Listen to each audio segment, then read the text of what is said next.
Hello everyone, welcome to the civil point institute Indore.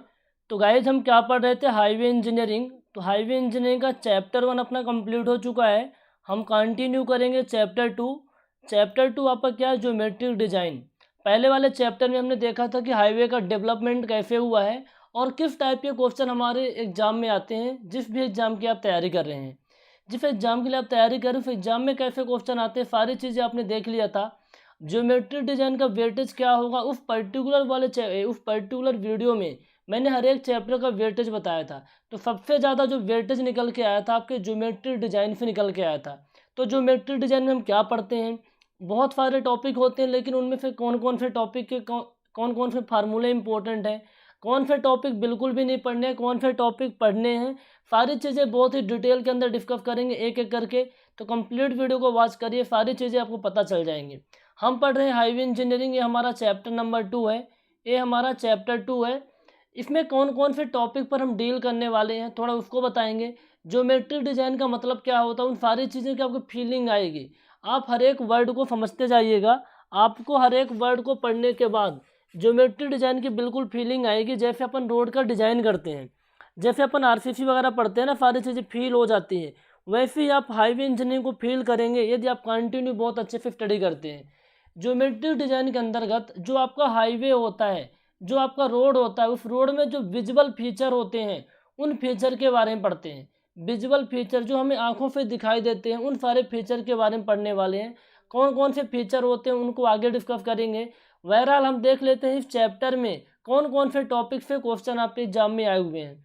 तो पहला हमारा जो टॉपिक रहेगा इंट्रोडक्शन। पहले हम डिस्कस करेंगे इंट्रोडक्शन के ऊपर, ज्योमेट्री डिजाइन क्या होती है, क्या हमारा मोटिव होता है ज्योमेट्री डिजाइन करने का। दूसरा हमारा जो टॉपिक रहने वाला है हाईवे क्रॉस सेक्शन एलिमेंट। यदि हाईवे के सेक्शन को हम काट के देखें तो कौन कौन से एलिमेंट दिखाई देंगे, ठीक है, उनमें कौन कौन से एलिमेंट होते हैं, जैसे आपने कैम्बर वगैरह पढ़ा होगा, उन सारी चीज़ों को डिटेल में देखेंगे। तीसरा अपना टॉपिक रहने वाला फाइव डिस्टेंस। फाइव डिस्टेंस है ना, आपने पढ़ा होगा इस topic, five distance, intermediate five distance, headlight five distance, overtaking five distance. इन सभी फाइव डिस्टेंस के बारे में बहुत ही अच्छे से कवर अप करने वाले हैं, ठीक है। अगला अपना टॉपिक है डिजाइन ऑफ हॉरिजॉन्टल एलिमेंट। जब मान लीजिए कहाँ कहीं रोड में मुड़ाव होता है, कर्व सरफेस होता है ना, तो वहाँ किस तरीके से हमें हॉरिजॉन्टल कर्व को डिजाइन करना होता है, किस तरीके से सुपर एलिवेशन प्रोवाइड करते हैं, वो सारी चीज़ें देखेंगे।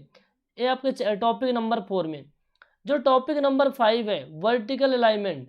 आपने समिट कर्व सुना होगा, आपने वैली कर्व सुना होगा, उन सभी कर्व के बारे में पढ़ेंगे। डिजाइन ऑफ इंटरसेक्शन, इंटरसेक्शन के बारे में पढ़ेंगे। और लास्ट में कुछ इंपॉर्टेंट डेटा के बारे में पढ़ेंगे जहाँ से क्वेश्चन आते हैं। अब ये आपके 7 टॉपिक को हम बहुत अच्छे से कवर अप करने वाले हैं। हर एक टॉपिक के बहुत सारे सब टॉपिक होंगे जो यहाँ नहीं लिखे हैं। जब उन टॉपिक को हम स्टार्ट करेंगे तो सब टॉपिक को बहुत अच्छे से डिस्कस करते हुए चलेंगे। ओके, आपको इस लेक्चर की जो पीडीएफ है आपके ऐप के सेक्शन में मिल जाएगी। तो आपको लिखने की कोई ज़रूरत नहीं, आप ध्यान से सुनते जाइए, हर एक पॉइंट को ध्यान से सुनते जाइए। वीडियो कंप्लीट होने के बाद एक बार रिवाइज कर लेना है आप, ठीक है। क्या इंपॉर्टेंस है, क्या इंपॉर्टेंस है ज्योमेट्री डिजाइन करने का। तो देखिए, ज्योमेट्री डिजाइन जो हम करते हैं, जो हमारे विजुअल डायमेंशन होते हैं, जो विजुअल फीचर होते हैं, उनके बारे में पढ़ते हैं। जैसे कि cross section element, cross section element में क्या आएगा, जब रोड क्रॉस सेक्शन में क्या आएगा, रोड की विड्थ आएगी, रोड को काट के देखेंगे तो डेप्थ पता चलेगी, स्लोप कितना दिया गया है साइड में उसके बारे में पता चलेगा। तो क्रॉस सेक्शन एलिमेंट के बारे में देखेंगे। दूसरा आपका जो ज्योमेट्री डिजाइन में जो विजुअल फीचर होता है फाइव डिस्टेंस के बारे में देखेंगे, हॉरिजॉन्टल अलाइनमेंट के बारे में देखेंगे, वर्टिकल अलाइनमेंट के बारे में देखेंगे, इंटरसेक्शन का डिजाइन करेंगे। इन सबको डिजाइन करना, इन सबको समझना, इन सबको जानना, ठीक है, ये आपका ज्योमेट्री डिजाइन होता है। लेकिन यार डिजाइन की बात हो रही है तो हर एक पॉइंट ऑफ व्यू को हम डिजाइन करके चलेंगे। कितनी विड्थ देनी है, कितना डेप्थ देना है, कितना स्लोप देना है, कितना कहाँ फाइव डिस्टेंस देना होता है, क्योंकि five distance along the road पूरे रोड में दी जाती है। जहाँ पास मोड़ होगा वहाँ अलाइनमेंट कैसे डिजाइन करेंगे, यानी कर्व कैसे प्रोवाइड करेंगे। इन सब की जो स्टडी होती है आपकी ज्योमेट्री डिजाइन में होती है, ज्योमेट्रिक डिजाइन में होती है। आई होप आपको कुछ कुछ आइडिया लग रहा होगा कि ज्योमेट्री डिजाइन में हम क्या करने वाले हैं। आप समझो आप किसी रोड से ट्रैवल कर रहे हो, कोई आपके नेशनल हाईवे से आप अपने कार से ट्रैवल कर रहे हो, तो जो रोड बनाई गई है उस रोड में आपको उसकी विड्थ दिखेगी। रोड को बनाने में डेप्थ फिलिंग वगैरह की गई होगी, उसमें मोड़ भी होंगे तो सुपर एलिवेशन प्रोवाइड किया गया होगा। वो जो प्रॉपर डिजाइन होता है ना, फिर रैंडम नहीं होता है, एक मतलब पूरा एनालिसिस करके किया जाता है। वही चीज़ें आप पढ़ने वाले हैं ज्योमेट्री डिज़ाइन के अंतर्गत। ज्योमेट्री डिज़ाइन के अंतर्गत चीज़ें क्लियर हैं। जब भी आप किसी रोड की डिज़ाइन करें तो 2-3 बातें बहुत ज़रूरी है ध्यान में रखना। अपने माइंड पे ध्यान रखें कि मान लीजिए आपने रोड बना रहे हैं, ये रोड की कनेक्टिविटी है ए सिटी से लेके बी सिटी तक मान लो, ठीक है। ए से लेकर के बी पॉइंट तक ये रोड जाने वाली है, तो ए से लेकर के बी पॉइंट तक कनेक्टिविटी बनानी है, तो हमें ध्यान देना है कि आप जो रोड बना रहे हैं ऐसे लाइन से गुजारे कि मैक्सिमम लोग, अधिक से अधिक लोग इसको कवर कर सकें, अधिक से अधिक लोगों का फ़ायदा होना चाहिए, ठीक है। यानी ऑप्टिमम एफिशिएंसी मिले आपको, मतलब मैक्सिमम लोग इस पे आ सकें, है ना, अलग अलग एरियाज पे। तो ये ध्यान में रखा जाता है। दूसरा ध्यान में रखा जाता है इस रोड पे जो यूजर है बहुत ही सेफली ट्रैवल कर सके, बहुत आसानी से ट्रैवल कर सके। और तीसरी बात ये है कि जब इस रोड को आप बनाएंगे तो इसमें पैसा भी लगेगा, खर्चा भी लगेगा, तो रिजनेबल कास्ट है, बहुत ज़्यादा एक्सपेंसिव नहीं होना चाहिए, मतलब अधिक से अधिक लोग यूज कर पाएँ, सेफ्टी भी प्रॉपर रहे एंड इसमें पैसा भी कम लगे, रिजनेबल कास्ट में रोड बने। इन 3 बातों को हमेशा ध्यान में रखा जाता है, ठीक है। थोड़ा बेस बनाएंगे, इसके बाद टू द पॉइंट चलेंगे, घबराइए नहीं।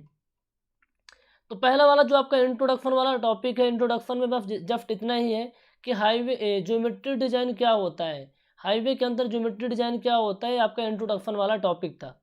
जो अपना सेकंड टॉपिक है हाईवे क्रॉस सेक्शन एलिमेंट्स, ठीक है, जो कि ज्योमेट्री डिज़ाइन का पार्ट होता है।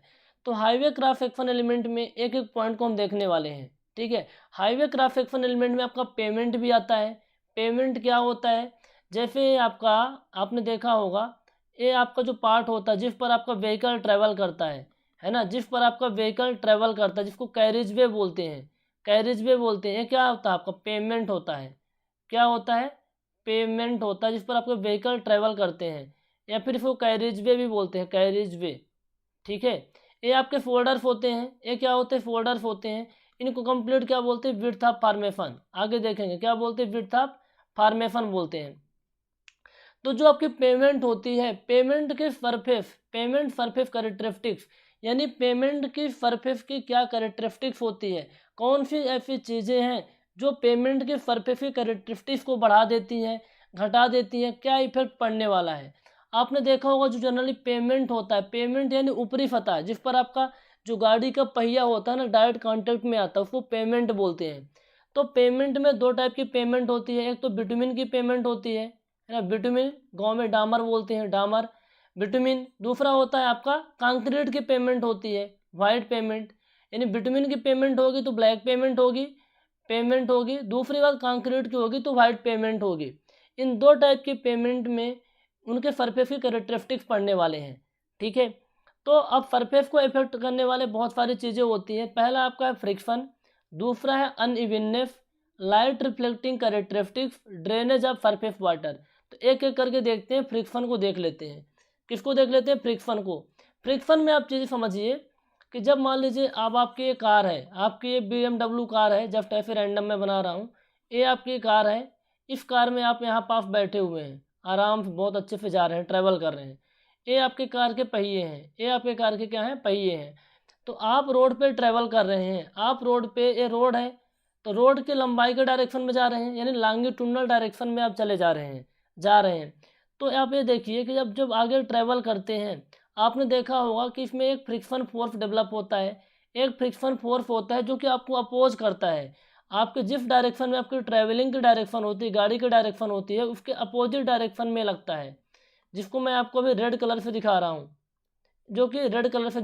इसके अपोजिट डायरेक्शन में लगता है, ये अपोज करता है ना, ये अपोज करता है, तभी तभी तो एक प्रॉपर ग्रिपिंग बन पाती है और हम बहुत आसानी से अपने व्हीकल को ट्रैवल कर पाते हैं, यानी उस रोड से हम चल पाते हैं। यदि फ्रिक्शन नहीं होता रोड पे तो हम चल नहीं पाते, क्योंकि प्रॉपर ग्रिपिंग ही नहीं बन पाएगी।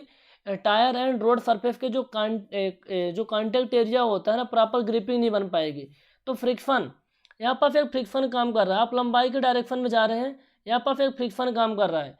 तो इस फ्रिक्शन को क्या बोलेंगे, जो कि लंबाई के डायरेक्शन में काम कर रहा है, जस्ट अपोजिट डायरेक्शन है ना, डायरेक्शन अपोजिट है लेकिन इसी डायरेक्शन में है ना, ये तो इस डायरेक्शन में व्हीकल ट्रेवल कर रहा है, अपोजिट डायरेक्शन में लग रहा है, इसको बोलते हैं लॉन्गिट्यूडनल फ्रिक्शन। क्या बोलते हैं भैया, लॉन्गिट्यूडनल, बहुत इंपॉर्टेंट है, लॉन्गिट्यूडनल फ्रिक्शन बोलते हैं, लॉन्गिट्यूडनल फ्रिक्शन।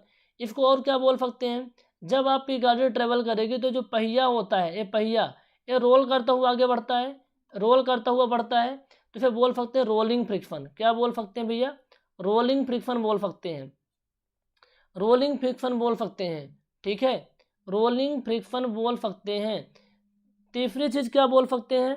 जब आपका गाड़ी आगे ट्रेवल करता है जिसको अपोज करता है, इसको स्किड रेजिस्टेंस भी बोलते हैं। स्किड रेजिस्टेंस क्या होता है, स्किड क्या होता है, स्लिप, सारी चीज़ें बहुत अच्छे से देखेंगे, घबराइए नहीं, सारी चीज़ें बहुत अच्छे से हम देखने वाले हैं।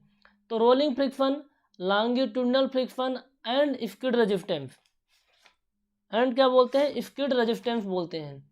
इंपॉर्टेंट है, ध्यान में रखिए। अच्छा, एक फ्रिक्शन हो गया। दूसरा एक फ्रिक्शन होता है, एक फ्रिक्शन ऐसा होता है कि जब आप मोड़ पे ट्रेवल करते हैं, यानी जब कहीं मान लो कर्व एरिया होता है, मोड़ होता है ऐसे इस तरीके का, आप ट्रेवल करते हैं, तो ये आपका मान लो व्हीकल है, ये आपका क्या है? व्हीकल है, आप ट्रैवल कर रहे हैं। ठीक है, आप क्या कर रहे हैं? ट्रैवल कर रहे हैं, इस डायरेक्शन में आप ट्रैवल कर रहे हैं। तो हमेशा और हमेशा आपने देखा होगा कि जब कोई भी ऑब्जेक्ट किसी सर्कुलर पाथ पर ट्रैवल करता है, एक कर्व है, कर्व का कोई ना कोई सेंटर होगा जिसका ये रेडियस होगा, कोई ना कोई सेंटर होगा जिसका रेडियस होगा। जब कोई भी ऑब्जेक्ट किसी सर्कुलर पाथ पर ट्रैवल करता है तो बाहर के साइड में एक फोर्स काम करता है, बाहर के साइड में एक फोर्स काम करता है, सेंट्रीफ्यूगल फोर्स। क्या बोलते हैं? Centrifugal force. अब ये सेंट्रीफ्यूगल फोर्स क्या करेगा ना, आपके जो व्हीकल की स्थिति है ना उसको बिगाड़ेगा, है ना, व्हीकल की स्थिति को बिगाड़ेगा। ये चाहता है एक इससे काम करता है दरअसल, ये आपके बॉडी, आपके जो व्हीकल है ना, व्हीकल पे एक इनर्शिया नाम का फोर्स होता है, इनर्शिया नाम का फोर्स होता है। ठीक है, जिसके कारण सेंट्रीफ्यूगल फोर्स डेवलप होता है। सेंट्रीफ्यूगल फोर्स क्या करता है? ऑब्जेक्ट को, यानी व्हीकल को बाहर की तरफ ले जाने का प्रयास करता है, तो उसको रोकने के लिए एक फ्रिक्शन डेवलप होता है। सर फोन रिसीव करिए तो एक बार। जो मतलब बाहर की साइड में रोकने से, मतलब बाहर की साइड में जाने से रोकता है, उसे क्या बोलते हैं? लेटरल फ्रिक्शन बोलते हैं। क्या बोलते हैं? लेटरल फ्रिक्शन बोलते हैं। इंपॉर्टेंट है, ध्यान में रखिए। क्या बोलते हैं? लेटरल फ्रिक्शन बोलते हैं। तो दो फ्रिक्शन की यहाँ बात आई हुई है, बस जस्ट ध्यान में रखिए, सारी चीज़ें क्लियर होंगी, 100% हमारी गारंटी है। तो यहाँ पास दो फ्रिक्शन के नाम सुन लिया आपने, एक तो सुना लॉन्गिट्यूडनल फ्रिक्शन, दूसरा आपने सुना लेटरल फ्रिक्शन। ठीक है, लॉन्गिट्यूडनल फ्रिक्शन कहाँ काम करता है, लेटरल फ्रिक्शन कहाँ में काम करता है ना। हॉरिजॉन्टल कर्व आप ध्यान में रखिएगा, हॉरिजॉन्टल अलाइनमेंट ध्यान में रखिएगा। ठीक है, अब इनकी वैल्यू बहुत ज़्यादा इंपॉर्टेंट है। एक आपको कोड ध्यान में रखना है, इंडियन रोड कांग्रेस 73, इसके ऊपर सारे डेटा होंगे। जो भी डेटा अपन ऑथेंटिक डेटा पढ़ेंगे जहाँ पे क्वेश्चन बनते हैं, इंडियन रोड कांग्रेस 73, इसके अकॉर्डिंग इन्होंने coefficient of skid resistance, rolling friction या फिर कॉफिशिएंट ऑफ लॉन्गिट्यूडनल फ्रिक्शन, इसकी जो वैल्यू दी है 0.35 से 0.40, 0.35 से 0.40।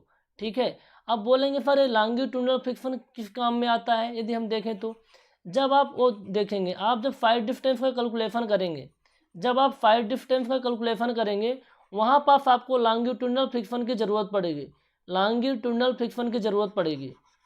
अब बोलेंगे सर कैसे ज़रूरत पड़ेगी? यदि आपको फार्मूला पता होगा तो आप आसानी से कर सकते हैं। क्या फार्मूला होता है? वो सारी चीज़ें कैलकुलेट करेंगे ना तो बहुत अच्छे से आपकी चीज़ें क्लियर हो जाएंगी। जस्ट मैं पीपीटी में एक बार आपको दिखा देता हूँ ताकि आपको थोड़ा सा आइडिया लग जाए, जो चीज़ें आप पढ़ रहे हैं आपके काम की है कि नहीं है, आपके काम की है कि नहीं है। Just a minute guys.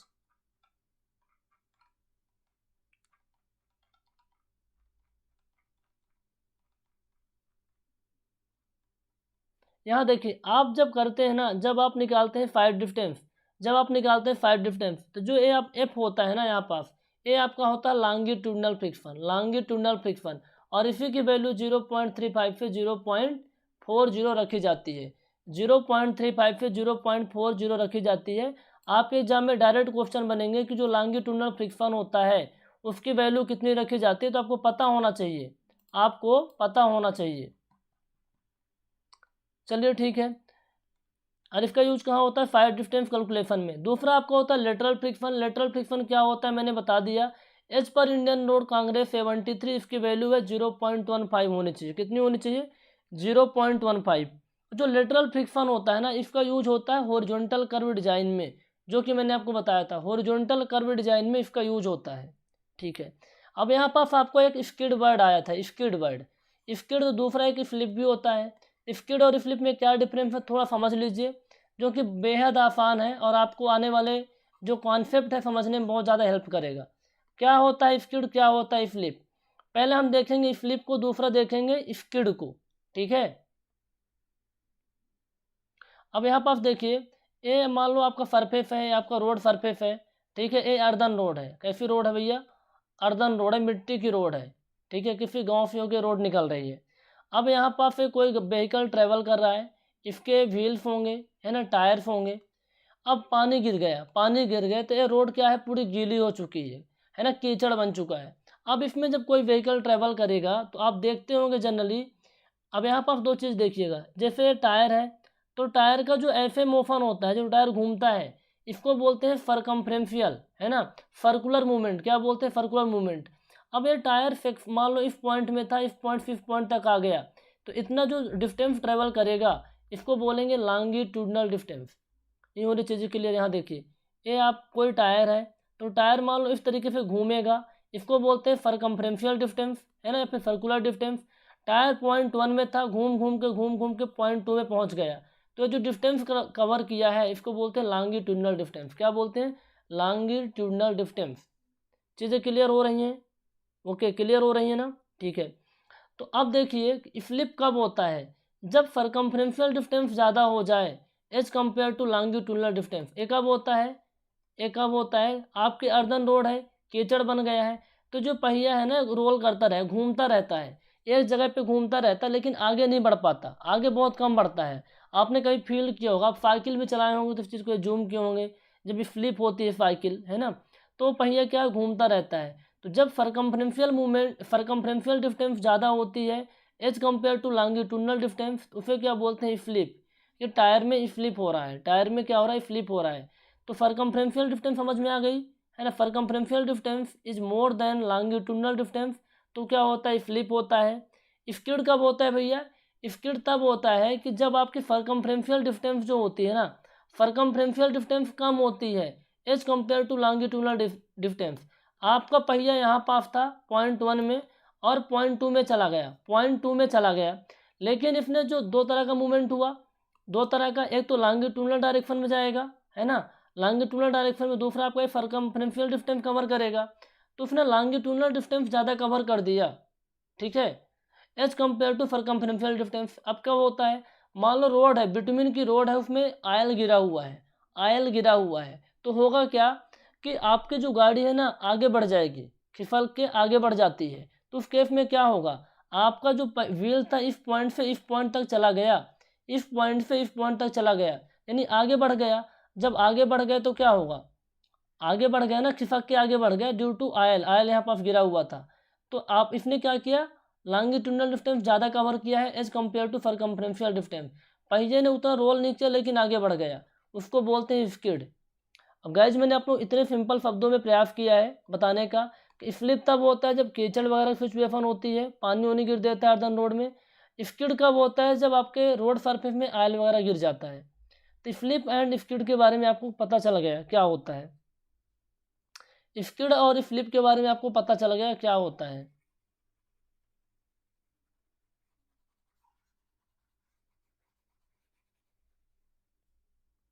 आपने कई बार देखा होगा जब अपन ब्रेक लगाते हैं तो ब्रेक लगाने के बाद भी थोड़ी गाड़ी खिसक के आगे चली जाती है, वहाँ पास भी स्किड की सिचुएशन बनती है, क्या बनती है, स्किड की सिचुएशन बनती है।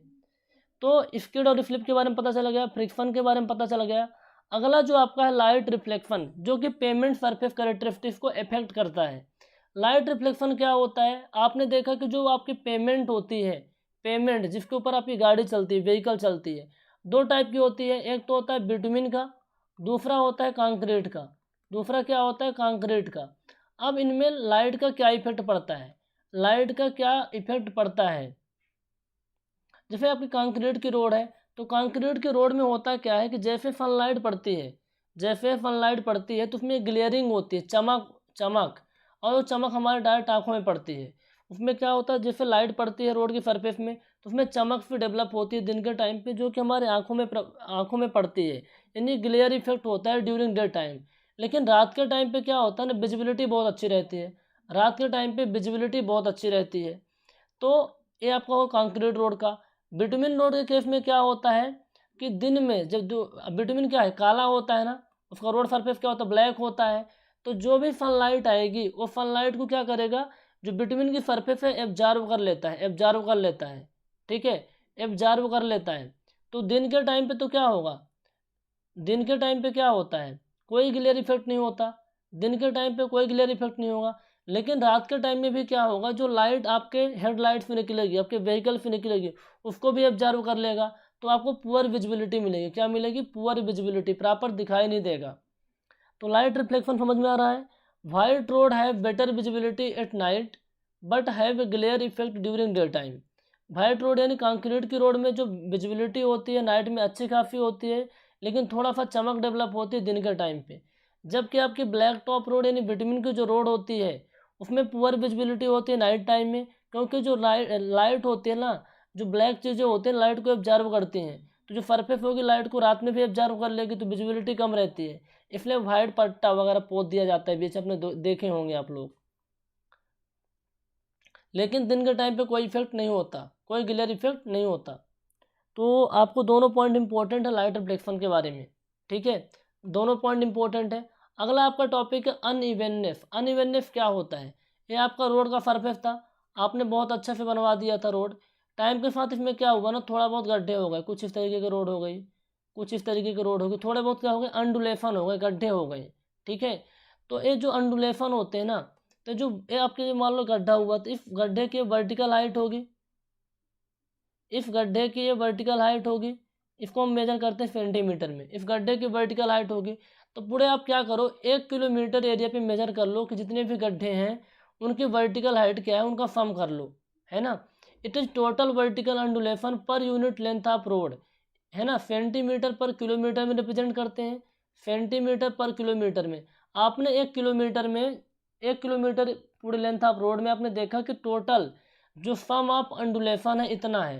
तो मान लो 50 सेंटीमीटर पर किलोमीटर कह सकते हैं, 100 सेंटीमीटर पर किलोमीटर कह सकते हैं, डिपेंड करता है दिख क्या रहा है आपको, है ना, मतलब कितने अंडुलेशन वहाँ पास दिख रहे हैं। तो अनइवन समझ में आ गया।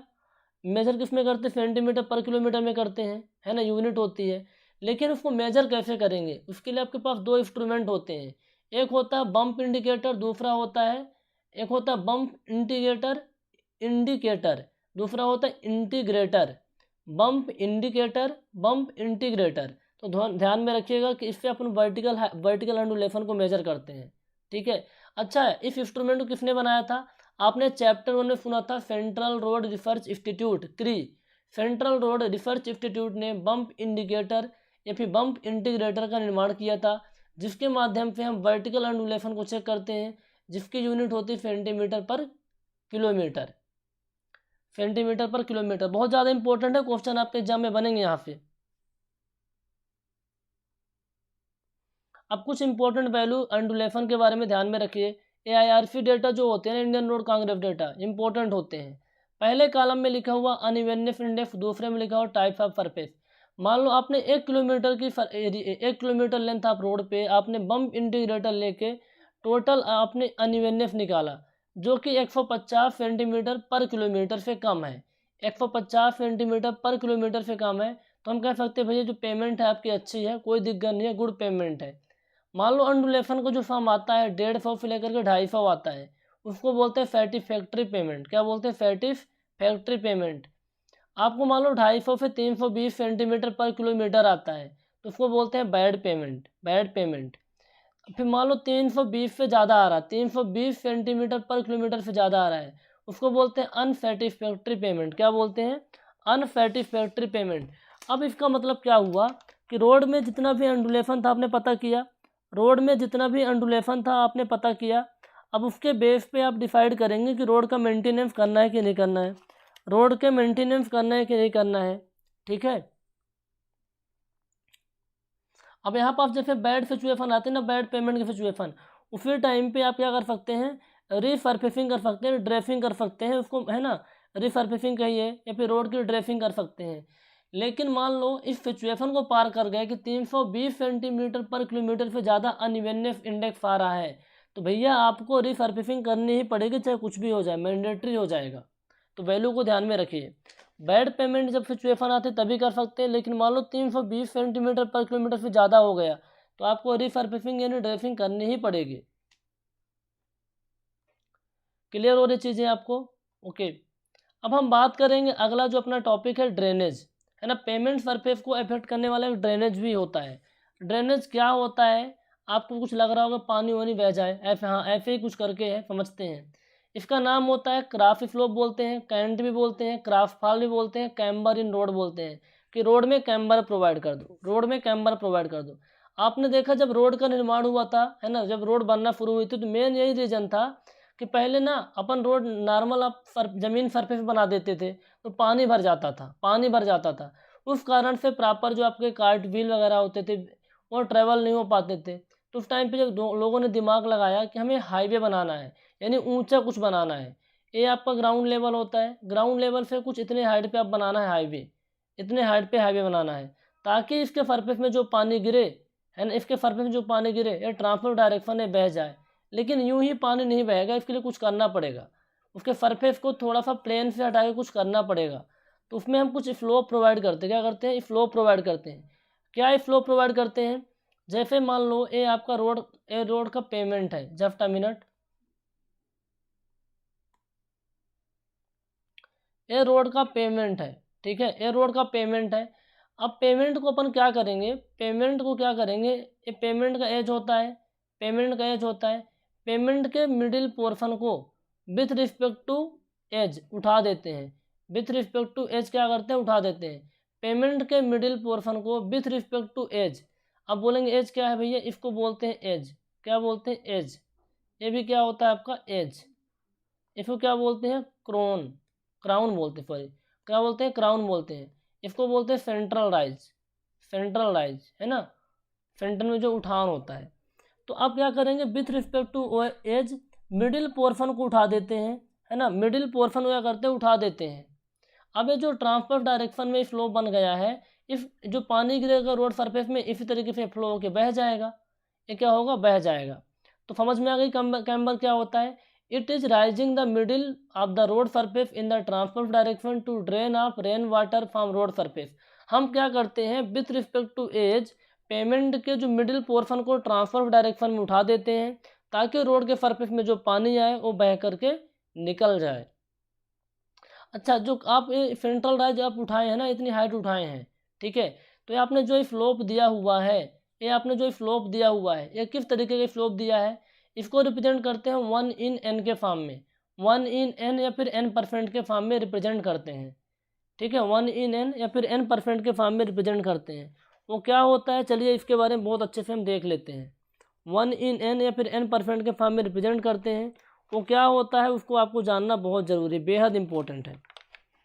जैसे यहाँ पर मान लो स्लोप दिया हुआ है, आपने जो स्लोप दिया है, इसमें जो अपनी स्लोप दिया है वो आपका स्लोप क्या है,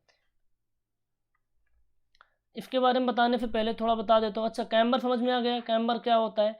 कैम्बर के कई टाइप होते हैं, कैम्बर के कई टाइप के कैम्बर होता है, ठीक है। जैसे यहाँ पर आप देखिए, ये आपका पहला जो कैम्बर है स्ट्रेट कैम्बर है, जो मैंने बना के दिखाया था ना, वो स्ट्रेट कैम्बर था।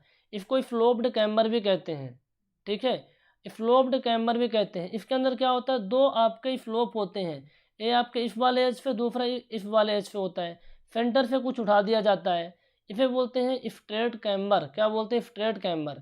अच्छा, स्ट्रेट कैम्बर बोलते हैं, इसमें जो स्लोप दिया गया है 1/n का दिया हुआ है। अब 1/n का मतलब क्या होता है, 1/n का मतलब क्या होता है, किस चिड़िया का नाम है, देखते हैं।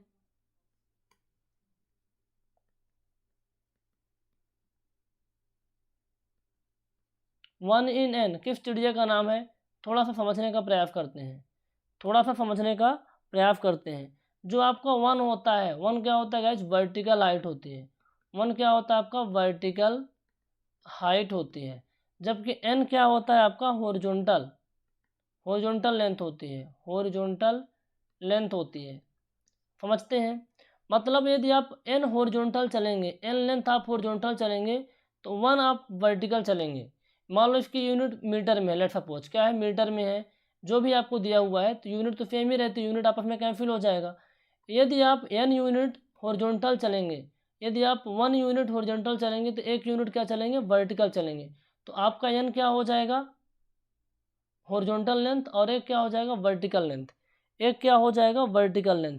क्लियर हो रहा है, एन आपका हॉरिजॉन्टल लेंथ हो जाएगा और एक क्या होगा, वर्टिकल लेंथ होगा। ठीक है, मान लो यहाँ पास लिखा है 1/50 का स्लोप है, 1/50 का स्लोप है, यानी आपने क्या किया, आपने 50 सेंटीमीटर आपने हॉरिजॉन्टल चला है, तब आपने 1 सेंटीमीटर आपने वर्टिकल चला है, 1 सेंटीमीटर आपने वर्टिकल चला है। ठीक है, अब 1/50 आपका चाहे जिसमें हो, मीटर में हो, सेंटीमीटर में हो, वो तो अलग बात है। समझ में आ रही है, तो क्रास स्लोप बोलते हैं, फिर इसको ट्रांसवर्स स्लोप बोलते हैं। 1/n का मतलब क्या हुआ, चीज़ें क्लियर हो गई। अच्छा, इसको कई बार परसेंटेज में भी लिख देते हैं, 1/n को क्या लिखते हैं, परसेंटेज में भी लिख देते हैं। आपने 5% प्रोवाइड किया, आपने 10% प्रोवाइड किया, ये क्या होता है। तो जैसे आपने लिखा 1/50 का मैंने स्लोप दिया है, तो इसको परसेंटेज में कन्वर्ट करना है, तो क्या करेंगे, एक को 100 बना दीजिए, 50 से डिवाइड कर दीजिए, कितना आ जाएगा, 2% आ जाएगा। कितना आ जाएगा, 2% आ जाएगा। आपने कहा नहीं सर मैंने तो स्लोप दिया है 1/25 का, तो एक को आप 100 बना लीजिए, बटे में 25 कर दीजिए, कितना आ जाएगा, 4 आ जाएगा। कितना आ जाएगा, 4% आ जाएगा। आपने कहा सर नहीं मैंने 120 का स्लोप दिया है, 100/20 कितना आ जाएगा, 5 आ जाएगा। तो 5%, 2%, 4% क्या है, स्लोप है। तो आपको इस रेशियो में दिया है तो आप स्लोप में निकाल सकते हैं, आप स्लोप में आसानी से निकाल सकते हैं। रेशियो में दिया तो आप परसेंटेज में, स्लोप कहने का मतलब परसेंटेज में बहुत आसानी से निकाल सकते हैं। ठीक है, अच्छा एक क्वेश्चन हम आपसे है कि यहाँ पर आप देखो, आपको एक क्वेश्चन दिया है, सर ए 1/80 है, ए आपका है 1/60 और एक है 1/30। इसमें सबसे ज़्यादा कैम्बर किसका होगा, सबसे ज़्यादा कैम्बर किसका होगा। तो अपन क्या करेंगे, एक को 100 बना लेंगे, तो 100/80, 100/60 और 100/30 हो जाएगा। आप डिवाइड करें तो आप देख पाएंगे कि जो ग्राफ स्लोप होता है, इसके अंदर सबसे ज़्यादा आ रहा है। इसके अंदर कितना आ रहा है, सबसे ज़्यादा 3.33% का सबसे ज़्यादा आ रहा है। ठीक है, तो अब परसेंटेज में निकालने में कोई प्रॉब्लम नहीं होगी। आई होप आपकी चीज़ें बहुत अच्छे से क्लियर हो गई होंगी, आपको चीज़ें बहुत अच्छे से क्लियर हो गई होंगी। मान लो कोई परसेंटेज में दिया है, रेशियो में कन्वर्ट करना है, तो 2% लिखा है, 2% लिखा है, इसको क्या कर सकते हैं अपन, 100/2 कर देंगे, है ना, तो कितना आ जाएगा आपका, 50, यानी 1/50 का है। इस तरीके से निकाल सकते हैं, इस तरीके से निकाल सकते हैं। ओके, मैंने आपको कैम्बर के बारे में बताया। अब कैम्बर 3 टाइप के होते हैं, पहला होता है आपका स्ट्रेट कैम्बर, दूसरा होता है पैराबोलिक, तीसरा होता है कंबाइंड कैम्बर, तीसरा होता है कंबाइंड कैम्बर। तो आप इसको देखिए, मैं थोड़ा इरेज करके आपको समझाता हूँ, आपको मैं इरेज करके अच्छे समझाता हूँ।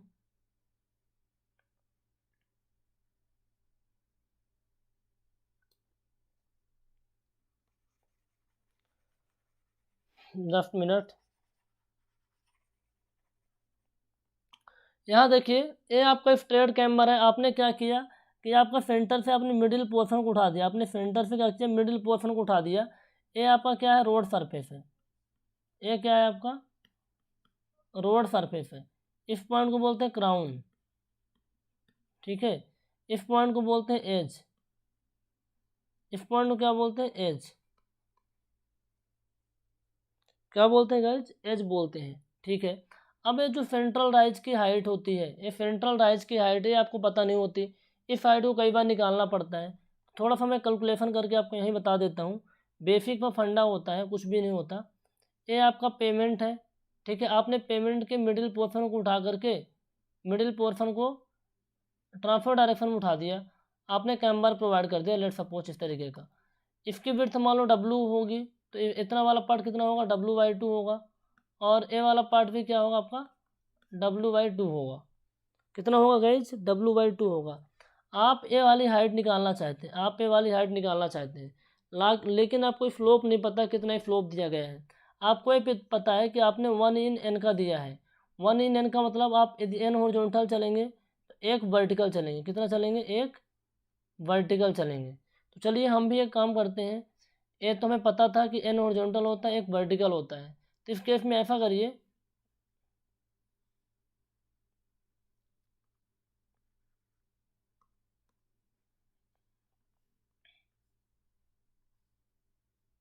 देखिए इफ़ में क्या करेंगे, ये हमारा जो क्या था ना, इस वाले पार्ट को हम बाहर निकाल रहे हैं, इस वाले पार्ट को। ये कितना हो जाएगा आपका W/2 हो जाएगा। इफ़ H की लेंथ हमें पता करनी है, इफ़ H की लेंथ हमें पता करनी है, सिमिलर ट्रायंगल का कॉन्सेप्ट यूज़ करेंगे, सिमिलर ट्रायंगल का कॉन्सेप्ट यूज़ करेंगे। जब आप सिमिलर ट्रायंगल का कॉन्सेप्ट यूज़ करेंगे तो आसानी से आप फार्मूले को निकाल पाएंगे। कैसे निकाल पाएंगे, देखिए 1/n इक्वल टू कितना हो जाएगा, H/W/2, H/W/2। तो जब आप निकालेंगे H बराबर, तो ए आपका आएगा W/2n। कितना आएगा, W/2n। तो आपको कभी भी सेंट्रल राइज पूछे, W क्या होता है, विड्थ ऑफ पेमेंट, W क्या होता है, विड्थ ऑफ पेमेंट, N क्या होता है, परसेंटेज, N क्या है यहाँ पर आपने जो स्लोप दिया हुआ है, परसेंटेज स्लोप आपने जो दिया हुआ है। तो H बराबर क्या हो जाएगा, W/2n। H बराबर क्या हो जाएगा, W/2n। तो यही यहाँ पास लिखा हुआ डायरेक्ट फार्मूला कि जो H होता है सेंट्रल राइज होता है, W/2n होता है। W क्या होता है, विड्थ ऑफ पेमेंट, N क्या होता है, परसेंटेज स्लोप। आई होप आपको चीज़ें क्लियर हो गई होंगी। आपके स्ट्रेट कैम्बर के बारे में सारी चीज़ें आप जान लिए होंगे। अब यहाँ से क्वेश्चन लगा लेना, सारे क्वेश्चन आपके बन जाएंगे। दूसरा आपका जो कैम्बर होता है वो होता है पैराबोलिक कैम्बर। पैराबोला के टाइप में ही होता है ना, पैराबोला के टाइप में होता है। जस्ट अ मिनट, पैराबोला के टाइप में ही होता है। जस्ट अ मिनट, आप क्या करेंगे, इसमें इस तरह कुछ कैम्बर होता है। ये जो कैम्बर होता है ना आपका, कुछ इस तरीके का कैम्बर होता है, इस तरीके का कैम्बर होता है। इसमें भी क्या करते हैं ना, आपका इनर एज होता है, ये आपके एज होते हैं। अब इसको सेंटर से बीच में सेंटर से उठा दिया जाता है, बीच में सेंटर से उठा दिया जाता है। तो ये आपका पानी इस डायरेक्शन में फ्लो हो जाएगा, पानी इस डायरेक्शन में फ्लो हो जाएगा, कोई दिक्कत नहीं होगी। इसको बोलते हैं पैराबोलिक कैम्बर या फिर बैरल कैम्बर, पैराबोलिक कैम्बर या फिर barrel camber. It is very very important, ध्यान में रखिएगा। इसका अपन वहाँ प्रोवाइड करते हैं जहाँ फास्ट मूविंग व्हीकल होते हैं, ठीक है। फास्ट मूविंग व्हीकल कहाँ, फिर बिटवीन रोड वगैरह में जो कैम्बर होता है ना, आपको पैराबोलिक कैम्बर होता है। कैसा होता है, पैराबोलिक कैम्बर होता है। तो इसके बारे में ध्यान रखिए। इसके बारे में कुछ आपको मैं इक्वेशन वगैरह भी आपको दिखा दूंगा, डायग्राम में देख लीजिए। ये आपका पैराबोलिक कैम्बर होता है, ये आपका क्या है, पैराबोलिक कैम्बर है, ठीक है। ये आपका क्या है, सेंट्रल राइज वाला पार्ट है, सेंट्रल राइज वाला पार्ट है। ये आपका टोटल क्या है, विड्थ ऑफ रोड है। ये क्या है आपका, विड्थ ऑफ रोड है। जस्ट अ मिनट,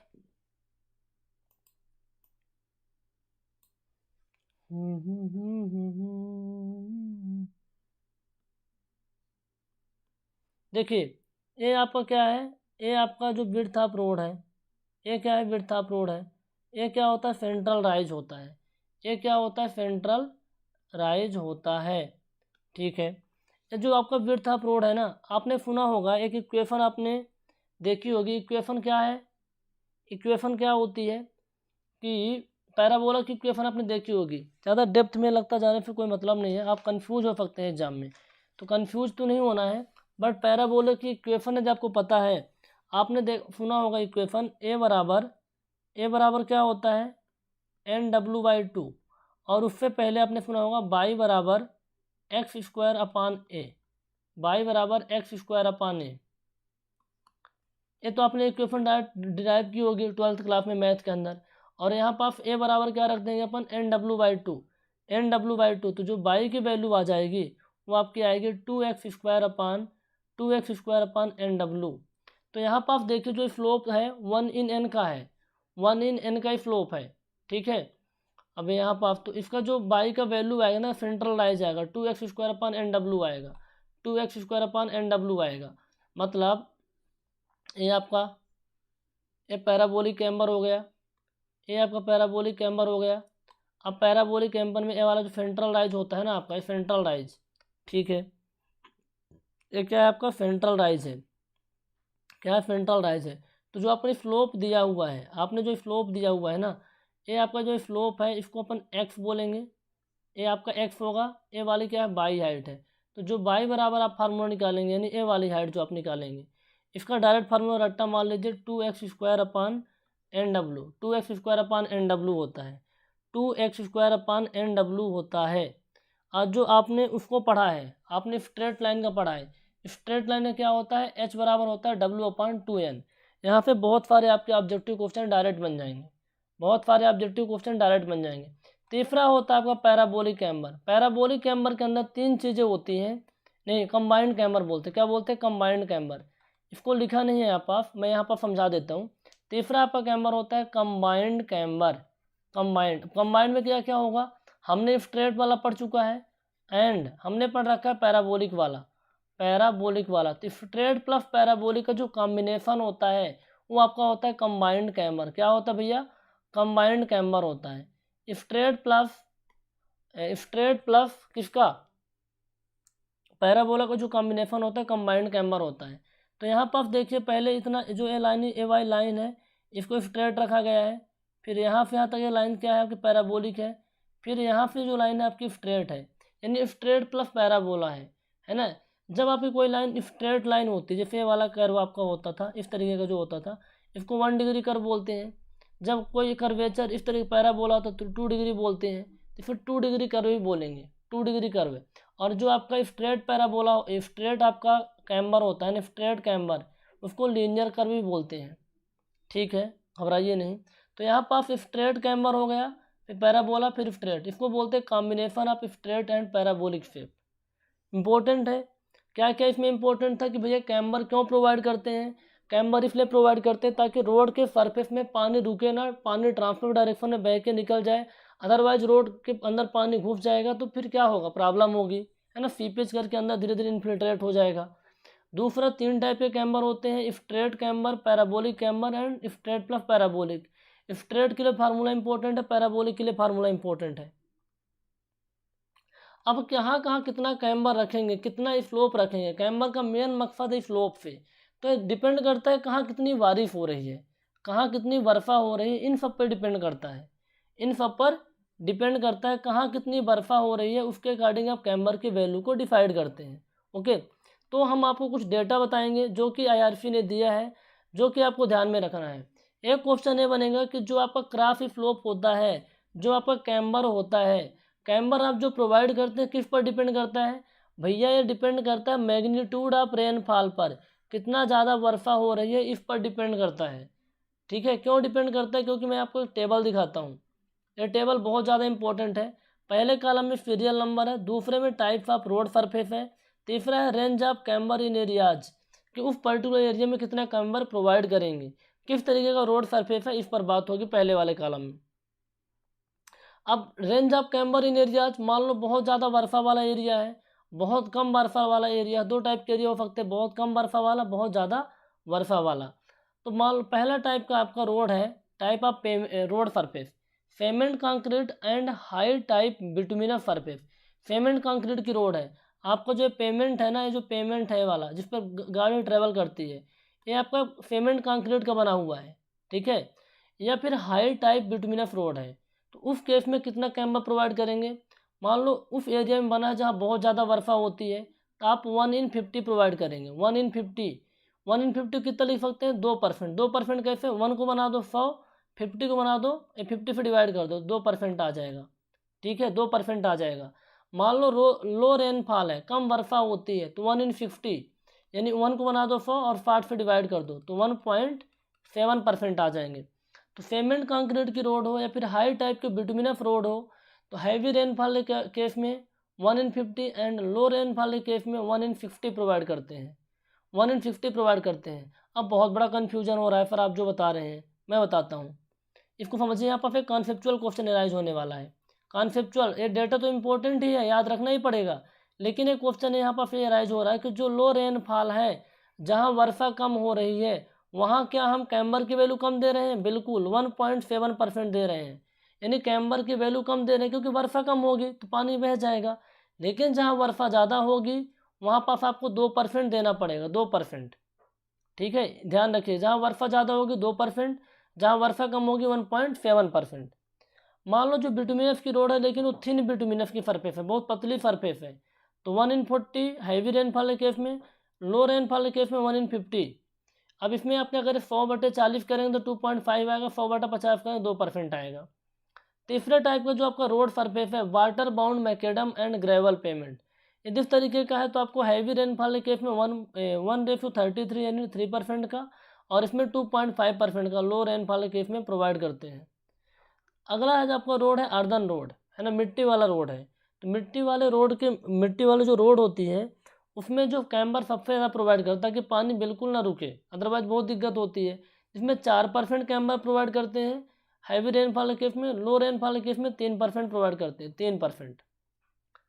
तो जैसे जैसे पेमेंट की क्वालिटी कम होती जाती है, पेमेंट की सरफेस की क्वालिटी कम होती जाती है, आपने जो कैम्बर प्रोवाइड किया उसकी वैल्यू क्या होती है, बढ़ती जाती है, उसकी वैल्यू क्या होती है, बढ़ती जाती है। तो आई होप आपके ये टॉपिक समझ में आ रहे होंगे। यहाँ से बहुत सारे क्वेश्चन बनेंगे। अब तो बेस बन गया ना, तो मैं चुटकियों में सारी चीज़ करवाएंगे, चुटकियों में। तो आपको समझ में आ गया कैम्बर वगैरह क्या होता है, ठीक है। कैम्बर वगैरह क्या होता है, कैम्बर की वैल्यू डिपेंड करती है कि हाँ कितनी वर्षा हो रही, मैग्नीट्यूड ऑफ रेनफॉल पर डिपेंड करती है, ठीक है। उनकी वैल्यू अलग अलग लोकेशन के लिए, जहाँ कम वर्षा होती, कहाँ ज़्यादा वर्षा होती, उसके ऊपर पे दी गई है। अब हम कुछ क्वेश्चंस करेंगे। अभी तक हमने जो टॉपिक डिस्कस किया है 40 मिनट के अंतर्गत, इनमें से आपके कुछ एग्जाम में, जिस एग्जाम की आप तैयारी कर रहे हैं उसमें क्वेश्चन आए हुए हैं, उन्हीं एग्जाम के हम क्वेश्चन लिए हैं। इनको आप देखिए। गर्मी इसको आप देखिए, गर्मी तो बहुत ज़्यादा लग रही है। क्वेश्चन आपकी स्क्रीन पे है, फटाफट बताइए।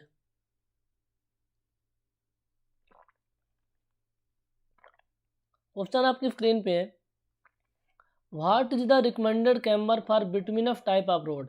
जो बिटुमिनस टाइप की रोड होती है उसके लिए रिकमेंडेड कैम्बर कितना है, रिकमेंडेड कैम्बर कितना है। तो यहाँ पास आपको कुछ नहीं लिखा है कि हैवी रेनफॉल है कि लो रेनफॉल है। तो पहले वाला हम क्या मानेंगे, हैवी, दूसरे को क्या मानेंगे, लो, हैवी फिर लो। तो जो बिटुमिनस सरफेस थी, जो बिटुमिनस टाइप की रोड थी, वहाँ पर मैंने देखा जो कैम्बर प्रोवाइड किया जाता है, कैम्बर प्रोवाइड किया जाता है वो प्रोवाइड किया जाता है 1/40 से 1/50, यानी 1/50 से 1/60। तो इसमें कोई ऑप्शन नहीं है 1/50 से लेकर के 1/60। तो आप ऑप्शन नंबर ए पे टिक करेंगे, ऑप्शन नंबर ए पे टिक करेंगे, ठीक है, ऑप्शन नंबर ए पे टिक करेंगे। Centre of the road is elevated with respect to edge, what is this. आपका जो सेंटर रोड का सरफेस है विथ रिस्पेक्ट टू, हमने एज के रिस्पेक्ट में मैंने क्या कर दिया, एलिवेटेड कर दिया, ऊंचा कर दिया। उसे क्या बोलते हैं, उसे क्या बोलते हैं भैया, उसे बोलते हैं अपन उसे क्या सुपर एलिवेशन बोलते हैं, नहीं, उसे बोलते हैं कैम्बर। आपने सेंटर ऑफ द रोड को उठा दिया, ए आपका एज है, ए वाला भी एज है, विथ रिस्पेक्ट टू आपने एज उठाया है, इसको क्या बोलते हैं, सेंट्रल राइज। क्या बोलते हैं, सेंट्रल राइज। ये आपका क्या है, रोड सरफेस है, क्या है, रोड सरफेस है, रोड सरफेस। इसमें ऑप्शन नंबर कौन सा होगा, आपका होगा कैम्बर। क्या होगा, कैम्बर। सुपर एलिवेशन आने वाले टॉपिक में देखेंगे। अगला क्वेश्चन है आपके स्क्रीन पे, क्वेश्चन नंबर 3 न्यूमेरिकल क्वेश्चन है जो कि आपके एग्जाम में आया हुआ था। What is the crown height with respect to the edge to be provided in case of state highway of bituminous concrete pavement of with 7 metre very high rainfall. बताइए, इसमें क्रोन की हाइट पूछ रहा है। आपने क्या किया, what is the crown height with respect to the edges to be provided in case of state highway. आपने क्या किया है, स्टेट हाईवे में विथ रिस्पेक्ट टू एज आपने कैम्बर प्रोवाइड किया है। तो इस जो वाला कैम्बर है ना, इसमें क्रोन की हाइट पूछा हुआ है। अब क्रोन ये आपका है, इसको टॉप सरफेस क्रोन बोलते हैं। इसकी ऊंचाई कितनी है, इसको मान लो एच है, एच की वैल्यू आपको निकालनी पड़ेगी। इसमें जो आपका बिर्थ दिया हुआ है, बिर्थ कितना दिया है आपको, 7 मीटर दिया हुआ है। बिर्थ कितना दिया है, 7 मीटर दिया हुआ है। बिर्थ कितना दिया है, 7 मीटर दिया हुआ है। तो बताइए कैसे निकालेंगे इसको, कैसे निकालेंगे इसको, बहुत आसान है ना, बहुत आसान है। अभी मैंने बताया आपको, आपने देखा कि h बराबर क्या होता है, W/2n। अब यहाँ n क्या है, परसेंटेज स्लोप। अभी स्लोप कितना होगा भैया, इस केस में स्लोप कितना होगा, बिटुमिनस कंक्रीट पेमेंट है, बिटुमिनस कंक्रीट पेमेंट है। तो मैंने आपको बताया था कितना होता है, 1/50, यानी 2% का स्लोप होता है। कितना होता है, 2% का स्लोप होता है, 1/50 होता है। तो वैल्यू को पुट कर दीजिए, तो क्या हो जाएगा, ये आपका हो जाएगा कुछ इस तरीके से। W कितना है आपका, विड्थ 7 है, इनटू ये आपका हो जाएगा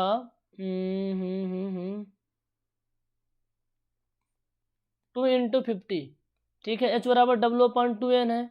डब्लू कितना आपको दिया हुआ है, डब्लू आपको दिया 7 मीटर, 2 तो 2 है, और स्लोप कितना है 1/50 होता है। तो आप इसको फॉलो करेंगे तो 0.07 आएगा, 0 पॉइंट कितना आएगा 07 आएगा। बहुत सिंपल है, इसको आप फॉलो कर सकते हैं। एच बराबर W/2n को ध्यान में रखिए, ठीक है। आपकी चीज़ें क्लियर हो जाएंगी, आपकी चीज़ें क्लियर हो जाएंगी। ये आपका क्या है, स्ट्रेट कैम्बर से क्वेश्चन पूछा हुआ है, स्ट्रेट कैम्बर से क्वेश्चन पूछा हुआ है, स्ट्रेट कैम्बर से क्वेश्चन पूछा हुआ है। क्वेश्चन यही पूछा था कि आपकी जो रोड बनी है, जो क्रोन की हाइट आपको बतानी है, आपको विड्थ दी हुई है, वेरी हाई रेनफॉल है, जस्ट मिनट, इसमें लिखा हुआ था ना वेरी हाई रेनफॉल है, तो वेरी हाई रेनफॉल लिखा है तो वहाँ पर 150 लेते हैं। नहीं भी लिखा रहता तब भी इसको कंसिडर करना पड़ता है। तो वेरी हाई रेनफॉल के केस में जो कैम्बर होता है, स्लोप होता है, कितना होता है 1/50 होता है ना बिटवीनस रोड के केस में, तो 1/50 मैंने 50 ले लिया, और 1/50 की वैल्यू को रखेंगे। इसलिए टेबल इंपॉर्टेंट है, क्योंकि क्वेश्चन ऐसे ही पूछेंगे।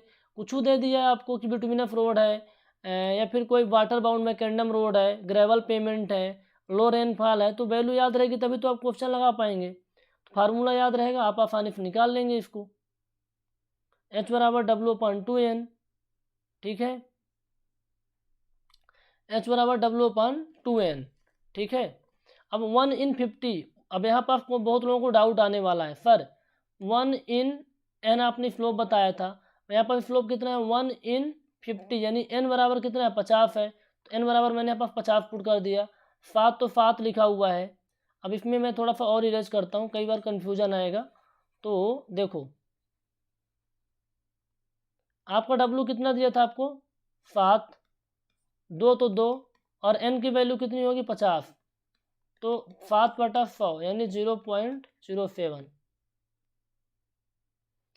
क्वेश्चन नंबर 4 को देखिए। क्वेश्चन नंबर 4 पे हम बात करेंगे, कैम्बर इज प्रोवाइडेड। कैम्बर क्यों प्रोवाइड किया जाता है, to prevent seepage flow, seepage flow को रोकने के लिए, to prevent capillary flow, capillary flow को रोकने के लिए, to remove water from the pavement surface, pavement की सरफेस में वाटर को रिमूव करने के लिए, to know the table by draining off water, to know the water table by draining off water. भैया जो वाटर टेबल की मात्रा जानने के लिए कि वाटर टेबल कितना है पानी बहने के बाद, ये सब नहीं होता। To remove water from the pavement surface, camber provide करने का मकसद होता है पेमेंट की सरफेस से वाटर रिमूव हो जाए, वाटर रिमूव हो जाए, ये मकसद होता है। तो ऑप्शन नंबर सी इसका आंसर होगा। सारे पढ़े हुए टॉपिक से क्वेश्चन मिल रहे हैं। The recommended camber for water bound macadam, water bound macadam, ये आपका रोड है, ये पेमेंट टाइप ऑफ रोड है, इसमें कितना कैम्बर प्रोवाइड करेंगे, वाटर बाउंड मैकेडम में कितना कैम्बर प्रोवाइड करेंगे, ये आपने पढ़ा है ना। 1/33 से 1/40, 1/33 से 1/40 water bound macadam road provide करते हैं। तो याद रहना चाहिए, ध्यान में रखिएगा, 1/33 से 1/40, ऑप्शन नंबर बी आपका आंसर होगा। The camber of hill roads in case of bituminous surface, जो आपका बिटवीनस सरफेस होता है और हिल रोड है, तो कैम्बर कितना प्रोवाइड करेंगे, बिटवीनस सरफेस है और हिल रोड है, तो आप बिटवीनस सरफेस के केस में जो कैम्बर प्रोवाइड करते हैं, कितना प्रोवाइड करते हैं भैया, ये आपको प्रोवाइड करते हैं 2.5%। कितना प्रोवाइड करते हैं 2.5%।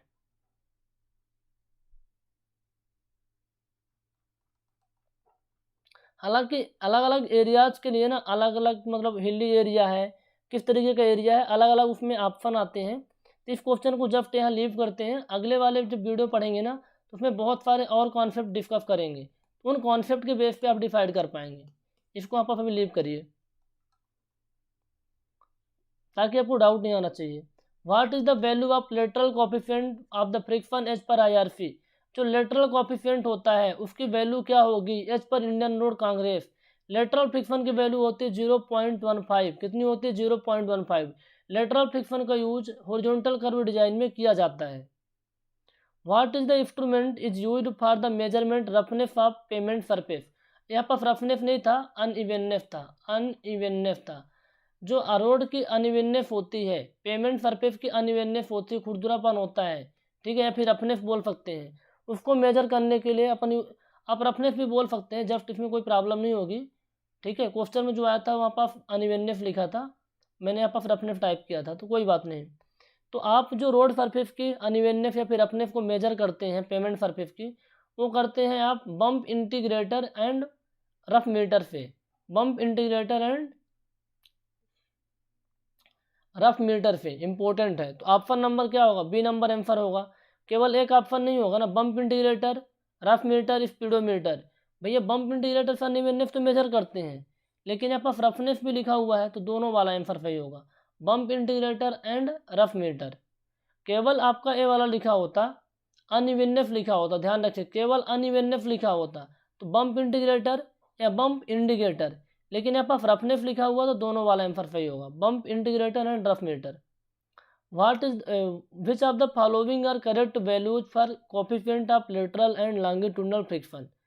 तो आपसे पूछ रहा है करेक्ट वैल्यू बता दो लेटरल एंड लॉन्गिट्यूडनल की। लेटरल फ्रिक्शन की 0.15 होती है, लॉन्गिट्यूडनल की 0.35 से 0.40 होती है, 0.35 से 0.40 होती है। तो ऑप्शन नंबर बी पे आप टिक कर देंगे, ऑप्शन नंबर बी में आप टिक कर देंगे। तो आपने सारे क्वेश्चन लगा लिए, आपने सारे क्वेश्चन लगा लिए। तो इसी तरीके से जब आप टॉपिक को पढ़ेंगे तो सारे के सारे आपके ऑब्जेक्टिव क्वेश्चन बन जाएंगे। इसके अलावा भी जो क्वेश्चन पूछे गए हैं ना, उन सभी क्वेश्चन को बहुत ही इत्मीनान से आप करिए, बहुत ज़्यादा इंपॉर्टेंट है। ओके, जो टॉपिक मैंने पढ़ा था उन्हें क्वेश्चन कर लिए हैं। बढ़ते हैं अगले टॉपिक की तरफ। अगला टॉपिक अपना क्या है, तो अपन क्या करेंगे ना, थोड़ा सा पढ़ने का तरीका चेंज करते हैं कि जो पढ़ेंगे सेम टाइम पे क्वेश्चन कर लेंगे तो इम्पोर्टेंट पता चल जाएगा। अभी तक आपने जो कुछ भी पढ़ा है उसमें सारी चीज़ें इंपॉर्टेंट है। खास के जो टेबल मैंने बताई है, इस टेबल को ना आप बहुत अच्छे से शॉर्ट नोट्स वाले फाइल पे लिख लो और याद कर लो, काम हो जाएगा। सुबह शाम लिखना शुरू कर दो, है ना, 2-3 दिन तक लिखेंगे, क्वेश्चन लगाएंगे तो सब याद हो जाएगी। और इस चैप्टर में बहुत सारी टेबल आपको मिलेगी, बहुत सारी टेबल मिलेगी। चलिए बढ़ते हैं अगले क्वेश्चन की तरफ गाइज, बढ़ते हैं अगले टॉपिक की तरफ। अगला हमारा टॉपिक है विड्थ ऑफ पेमेंट या फिर carriage way. Width of payment यानी पेमेंट के चौड़ाई या फिर कैरेज वे क्या होता है भैया, ये बहुत सारी चीज़ों पर डिपेंड करता है।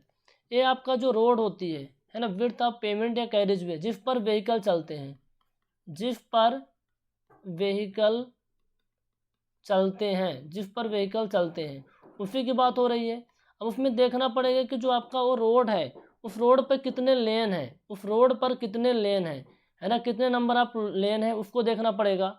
जो हर एक लेन की विड्थ कितनी होती है उसको देखना पड़ेगा। उसके अकॉर्डिंग आप बता सकते हैं विड्थ ऑफ पेमेंट कितना होगा। विड्थ ऑफ पेमेंट क्या होगा, पेमेंट यानी चौड़ाई। अब हो सकता है नंबर ऑफ लेन 2 हों, है ना, एक लेन की चौड़ाई कितनी है उसको भी देखनी पड़ेगी आपको। It is decided on the basis of capacity which depends on width of the traffic lane and number of lanes। आपके उस लेन का, जो आप पहली लेन हो गई, फिर यहाँ पर सेपरेटर होगा, फिर दूसरी लेन होगी, ठीक है, तो एक लेन की चौड़ाई कितनी है ना, और नंबर ऑफ लेन कितनी है, उसके अकॉर्डिंग आप बता सकते हैं विड्थ ऑफ पेमेंट कितना होगा। ये टेबल देखिए बहुत ज़्यादा इंपॉर्टेंट है। इंडियन रोड कांग्रेस ने कुछ आपको बताया हुआ है कैरिज वे के बारे में, है ना, कैरिज वे के बारे में। मान लो सिंगल लेन रोड है, एक ही लेन, केवल एक ही लेन है ना, एक ही लेन है, सिंगल लेन रोड है, इस डायरेक्शन व्हीकल जाते हैं, इस डायरेक्शन व्हीकल आते हैं, एक ही लेन है। उस केस में जो आपका विड्थ ऑफ कैरिज वे होता है ना, विड्थ होता है कैरिज वे की, वो आपका 3.75 मीटर होता है, 3.75 मीटर होता है। मान लो एक लेन नहीं है, 2 लेन है ना, 2 लेन है, एक लेन नहीं 2 लेन है। जब 2 लेन है, एक लेन है थी और एक लेन आपकी ये वाली है, इधर से व्हीकल जाता है, इधर से व्हीकल आता है, और इसमें कर्व नहीं है, कर्व प्रोवाइड नहीं किया गया है, तो विड्थ ऑफ कैरिज वे क्या होगा, 7 मीटर। 2 लेन है लेकिन उसमें कर्व भी प्रोवाइड किया गया है, तो 7.5 मीटर। इंटरमीडिएट कैरिज वे है, इंटरमीडिएट कैरिज वे है तो 5.5 मीटर। मान लो एक से ज़्यादा लेन है तो उस केस में जो होता है 3.5 मीटर पर लेन।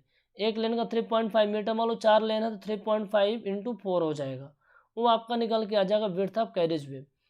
तो सिंगल लेन कितना होता है 3.75 meter, 2 lane no curve 7 meter, 2 lane with curve 7.5 meter, intermediate carriageway का 5.5 मीटर, मल्टी लेन है तो 3.5 मीटर पर लेन।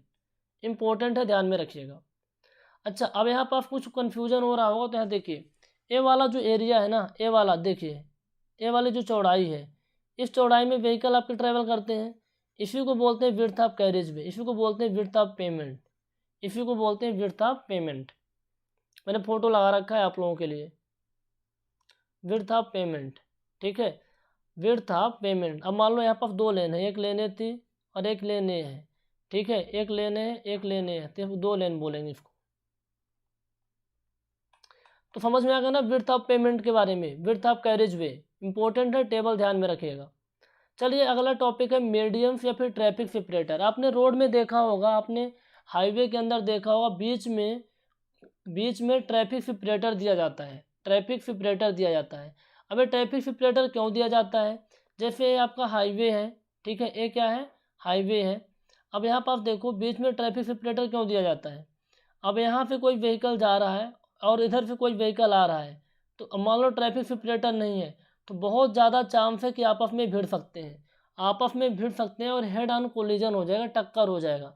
तो अपन चाहते हैं कि ये प्रॉब्लम ना हो, तो बीच में डिवाइडर प्रोवाइड कर देते हैं या ट्रैफिक सेपरेटर प्रोवाइड कर देते हैं, आपने देखा होगा रोड में, इसी की बात हो रही है। तो हेड ऑन कोलिजन को रिड्यूस करने के लिए, ताकि एक्सीडेंट कम से कम हो, है ना, इसलिए ट्रैफिक सेपरेटर प्रोवाइड किया जाता है।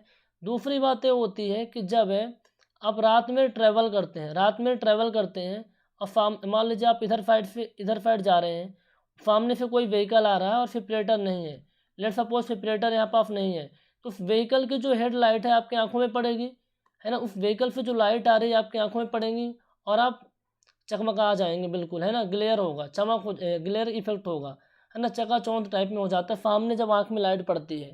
तो इसको रिड्यूस करना होगा। अब इसको कैसे रिड्यूस करेंगे? इसके लिए क्या करते हैं अपन, सेपरेटर बना देते हैं, ट्रैफिक सेपरेटर, और बीच बीच में इन्हें पौधे लगा देते हैं। आपने देखा होगा बहुत सारे ट्रीज प्लांटेशन कर देते हैं, तो प्लांटेशन पे लाइट चली जाती है, वितरित हो जाती है, तो डायरेक्ट आपकी आँख में नहीं पड़ती, ये भी एक फ़ायदा होता है। तो यहाँ पर फिर लिखा हुआ है, इसको पढ़ सकते हैं आप लोग। It also reduces the glaring effect due to headlight of the vehicle coming from opposite direction in night. Trees are planted on divider just to reduce glaring effect of vehicle coming from opposite direction. जो चीज़ें मैंने बताई है वही चीज़ें यहाँ पर लिखी हुई है। तो यहाँ पे जो क्वेश्चन बनेगा, मीडियन प्रोवाइड करने का जो मेन पर्पज होता है हेड ऑन कोलिजन को रिड्यूस करना, हेड ऑन कोलिजन को रिड्यूस करना। Okay, just minute guys.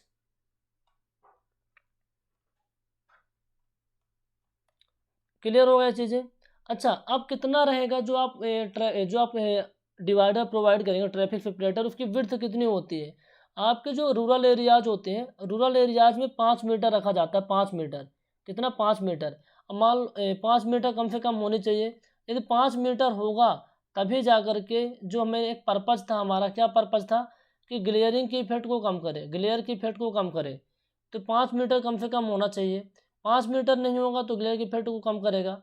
लेकिन आईआरसी कहता है, जस्ट अ मिनट, हैंग क्यों कर रहा है लैपटॉप?